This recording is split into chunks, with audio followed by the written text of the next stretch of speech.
Hey squad. I'm never gonna call my deepest followers that, but I'm feeling good. It's sunny and it's warm, but there's like this essence of chillness to the air that's really making it pleasant.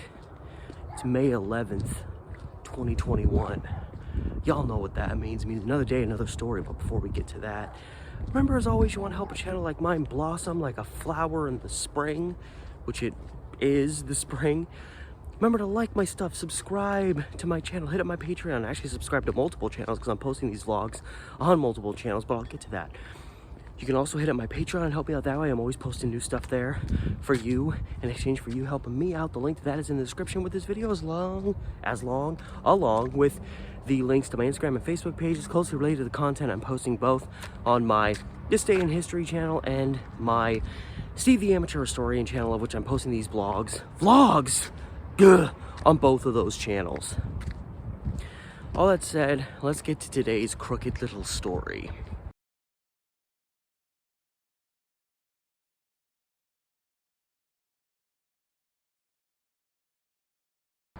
So we're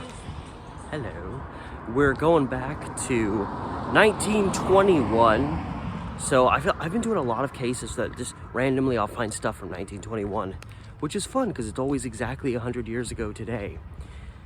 So going back, May 11th, 1921, there was a guy working for the Portland police named H.R. Levinson. He had been hired on kind of a temporary trial run type basis about a year earlier in May 1920, and he proved to be pretty good at his job, as it seemed. And by this time, 1921, the following year, he was actually he was no longer in a temporary capacity. He was actually a full-on officer, and it says he was working out of the East Side police station. And I know, like, Portland's East Precinct is just a couple blocks that way, 'cause, I walk by it all the time, going to the store and just going for walks and stuff. This, but way back, 100 years ago, and the fact that this area was very undeveloped at that time, there was houses peppered around. I very highly doubt the East Side station he worked out of was over there, especially since I don't even know how long there's been a precinct there. But odds are the East Side precinct was probably just a couple blocks east of the Willamette River. It probably wasn't too far from downtown. So that is where Mr. Levinson was working out of, and he just seemed to be, another guy, another officer of the law, another guy walking his beat or doing, whatever his particular role as a police officer encompassed. All seemed well and good. And this is part of one of the things I love about being a model of respectability back in 1921 is they said, obviously he was a well-respected and efficient police officer, but they also expressed that he had a family, and he had a home, and he had an automobile. They made a point to point out this man owned an automobile, so he had achieved the American dream. Because by 1921, yeah, cars had been around for a while, but it wasn't something that everybody had. That was, they were still growing and growing and growing in terms of how many different people, how many different families had them. So I like that was a key element towards them acknowledging that this guy was a respectable Portlander. And then, come May 1921, a circular which I love that word, was going around in regards to a criminal who had been on the run for almost a decade. A guy named William Kerfoot, which is a great name. I wouldn't. I'd be like, son, you know what your name is? What, Dad? William Kerfoot. All right, I could live with that. I'd mess around with that. So there's a circular going around for this Kerfoot guy that authorities have been searching for a very long time. This guy had, he'd engaged in mail theft. And you don't mess with the mail. You mess with the mail, that's a federal crime. So even though it seemed like it was like this Kerfoot stole like 2 mail packages back in 1911, October 1911 to be specific. And here we were almost 10 years later, and authorities were still like hard on the hunt for him. Like, you don't mess with the mail. Like, they will chase you forever. It's like you murdered somebody. And this guy's been on the run for, almost 10 years now. And somehow, the information I saw didn't explain, but somehow, obviously somebody tipped somebody off, or somehow authorities got it in their mind that Kerfoot was in the Portland area. And so they sent this circular up to Portland. We're looking for this guy. We've been looking for this guy. And somewhere along the line, it was noticed, because they sent all the pertinent information, because this guy had actually been arrested, so he'd been fingerprinted. And when all this information made it up to Portland, a pretty intriguing discovery was made. The fingerprints of H.R. Levinson matched perfectly with the prints of William Kerfoot. He was the same person. A man who was a respected officer of the law in the city of Portland. And not just that, this guy had actually done time in Los Angeles in 1915. And you'd think they would have found him, but because it was so long ago, it was real easy to establish a fake identity for yourself. And people could, you could move to a town and no one would have any idea. Obviously, that is incredibly difficult to do now with the, technological capabilities and advancements in crime, investigation, and all that stuff.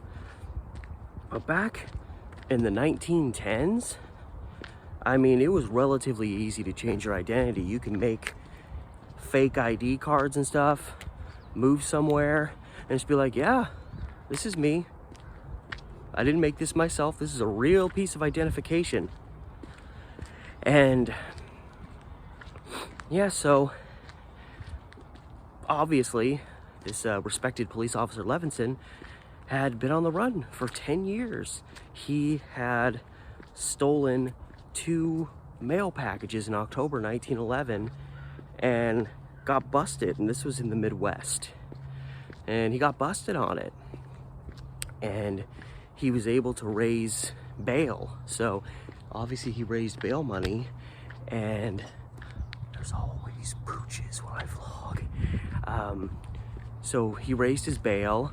He was obviously still gonna go, probably on trial, or, whatever circumstances happened there. But, the moment he posted his bail and got out of jail for a brief period of time, he split, like a lot of criminals do. And so began this long chase. And because, he was going to probably go to Leavenworth prison in Kansas, which is not a walk in the park. I obviously have no experience, but I would assume it's not a walk in the park. And because, they would say like the chase following him stretched from Leavenworth, Kansas to the West Coast. But in 1951, Levinson, or he started going by the name Levinson. That was his cover name, his new identity. And he got busted in Los Angeles. But when they busted him, they thought he was H.R. Levinson. They didn't know that he was William Kerfoot, wanted federal crime / mail thief.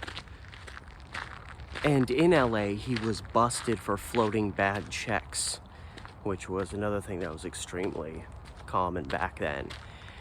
And what happened was he was arrested and put in jail, and he was kept in jail for a month. And they had no idea that they had this wanted federal criminal on their hands. And essentially what happened was they kept him in jail until he made good on his bad checks.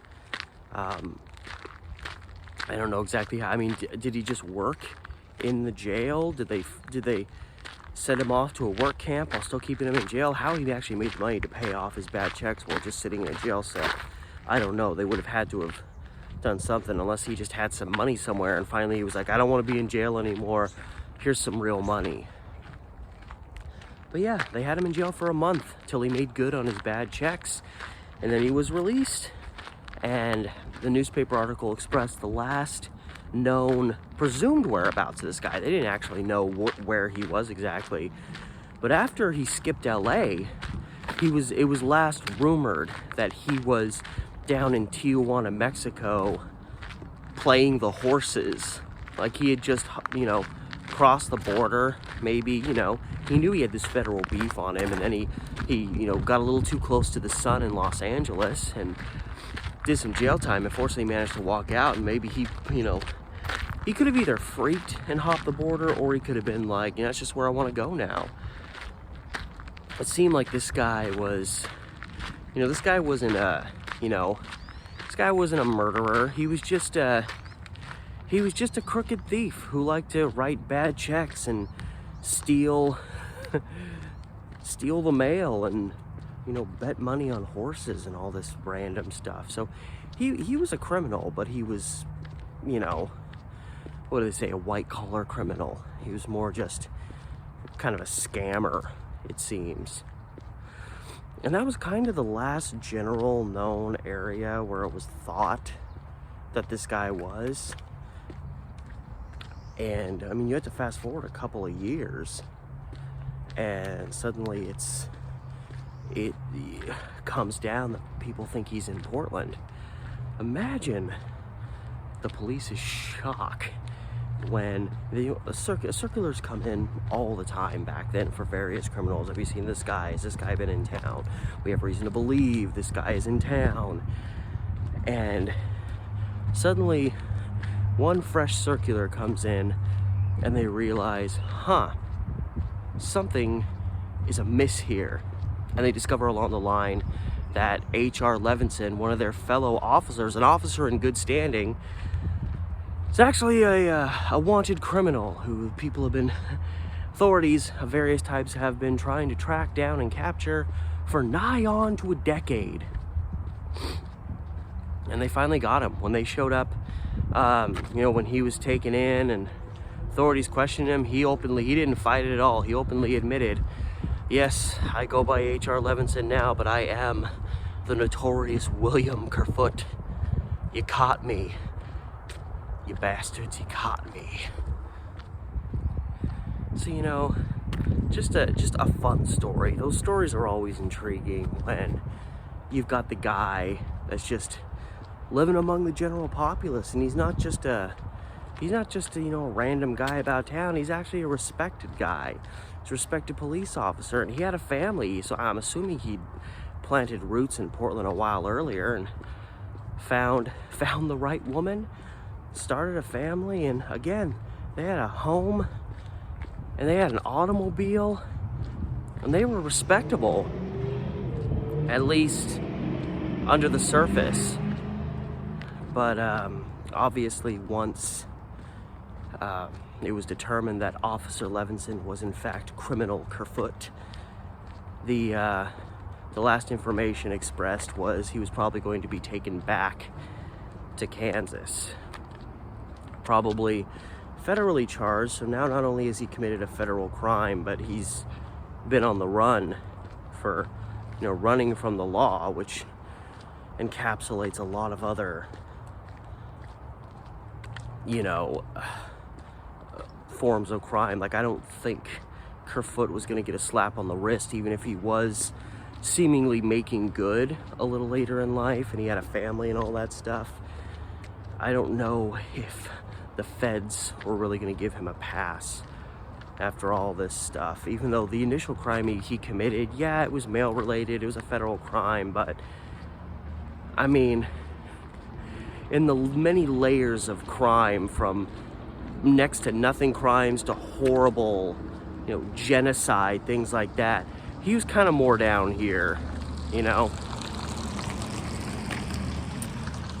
But Alas, he made his bed, and after almost 10 years, he was gonna have to sleep in it. And that's the story of William Kerfoot, AKA Officer H.R. Levinson of the Portland Police. So hope you enjoyed that little story, that with that crazy twist. And really, truly, thank you for watching. Thank you for supporting my channel. If you're watching and you like what I'm doing, and you haven't covered the bases yet, remember to like, share, subscribe. Hit up my Patreon. I'm about to dip through here. Ooh, I like that. That's pretty. Hit up my Patreon. Help me out that way as well. I'm always posting new stuff there for you. The link to my Patreon is in the description, as well as the links to my Instagram and Facebook pages closely related to the content I'm posting both on my This Day in History channel and my Steve the Amateur Historian channel. You can watch these vlogs on either channel. So pick and choose. Oh, it's that rare moment where the cherry blossoms are out and it's beautiful. Anyway, thank you so much for watching. This has been Steve, and I'll see you tomorrow.